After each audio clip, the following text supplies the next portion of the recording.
আমাদের বকুলতলায় ভিড় জমেছে, বসেছে মেলা, না একদমই না। আজকে আপনাদেরকে দেখাতে যাবো আমাদের দীঘায় ভিড় জমেছে আর বসেছে মেলা। ভিড়টা দেখুন আপনারা বন্ধুরা,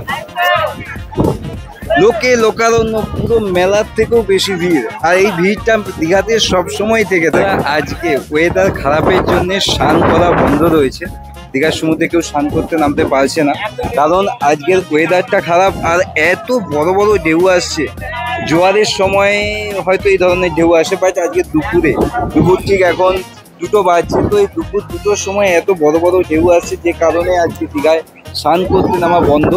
এবং আমারও একটু মন খারাপ হলো, আশেপাশে সকলেরই দিক থেকে বোঝা যাচ্ছে একটু মনটা খারাপ। তো তার মধ্যেও অনেক অনেক অনেক কিছু আনন্দ রয়েছে। দীঘাতে জগন্নাথ মন্দির দর্শন করা আছে। আমরা এখন পৌঁছে গেছি দীঘার জগন্নাথ ধামে। দীঘা আসবো আর জগন্নাথ দেবের দর্শন করবো না, সেটা কি কখনো হয়? এখন দীঘার সমুদ্র সৈকতের সাথে সাথে আরও একটা যেটা সৌন্দর্য হয়ে উঠেছে, সেটা হচ্ছে দীঘার জগন্নাথ ধাম। তো আপনাদেরকে দীঘার জগন্নাথ ধামের ভিতরটা পুরোটা ঘুরিয়ে দেখাবো। তার আগে আপনাদেরকে কিছু ইনফরমেশান দিয়ে রাখবো। জগন্নাথ মন্দিরের ভেতরে ঢোকার সময় ব্যাগ নিয়ে আপনারা মন্দিরের ভিতরে প্রবেশ করতে পারবেন না, অবশ্যই জুতো খুলে প্রবেশ করতে হবে। এবং তার সাথে সাথে আপনি কিন্তু সিসিটিভি ক্যামেরার নজরে আছেন মন্দিরের ভিতরটা পুরোটা। এবং আপনাদেরকে বলে রাখি, দুপুর 1টা থেকে 3টে পর্যন্ত মন্দির কিন্তু বন্ধ থাকে। আর খুব তাড়াতাড়ি খুব আসতে চলেছে রথযাত্রা। তো রথযাত্রায় দীঘাটা কতটা আরও সেজে ওঠে, কতটা আরও মানে লোকের ভিড় হয়ে থাকে, সেটাও দেখার আছে। তো সেটাই রথযাত্রায় আসার চেষ্টা করবো, আর আপনাদেরকে ভিডিওর মাধ্যমে ফুটেজ তুলে তোলার চেষ্টা করব। তো চলুন ভিতরে গিয়ে দেখা যাক।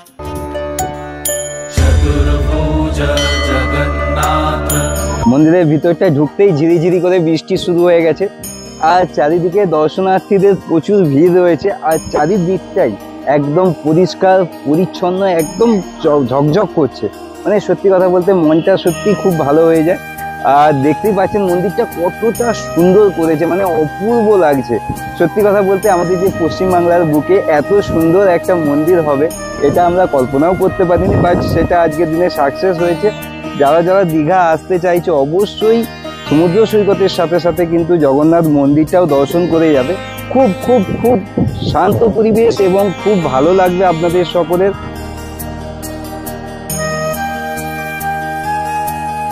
প্রদীপের মতো পুরো লাইট, ইলেকট্রিসিটি দেওয়া আছে। যখন সন্ধেবেলা এই লাইটগুলো জ্বলবে, কতটাই না অপূর্ব লাগবে এই মন্দিরটা দেখতে।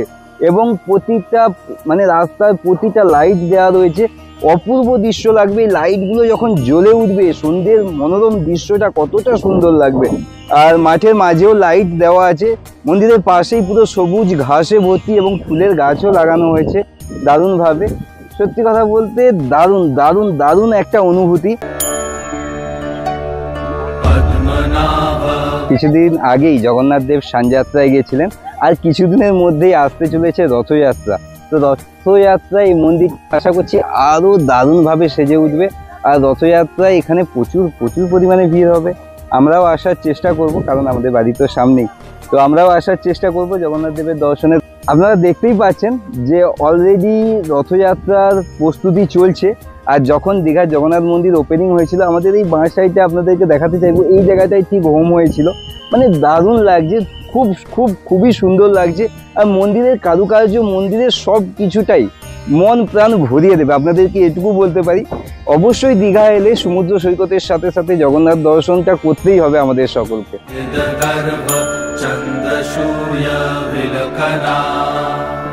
জয় জগন্নাথ।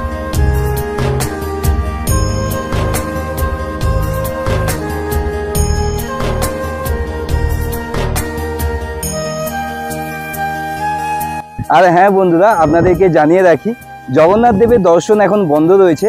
11 তারিখ সানযাত্রার পর থেকে জগন্নাথ দেবের দর্শন বন্ধ, যেটা আবার আমরা জগন্নাথ দেবের দর্শন করতে পারবো আগামী 26 তারিখ রথযাত্রার ঠিক আগের দিনটা।